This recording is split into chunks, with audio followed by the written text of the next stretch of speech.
তার কবি শ্রী অমিতাভ করের হুঁশিয়ারি। দূর দূর আর ভালো লাগে না যে খেতে রোজ দুধ ভাত।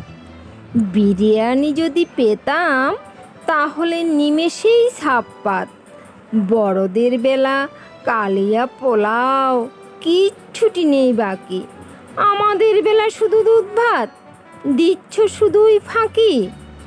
অত বোকা আর নেই গো আমরা, সব কিছু বুঝি শুনি।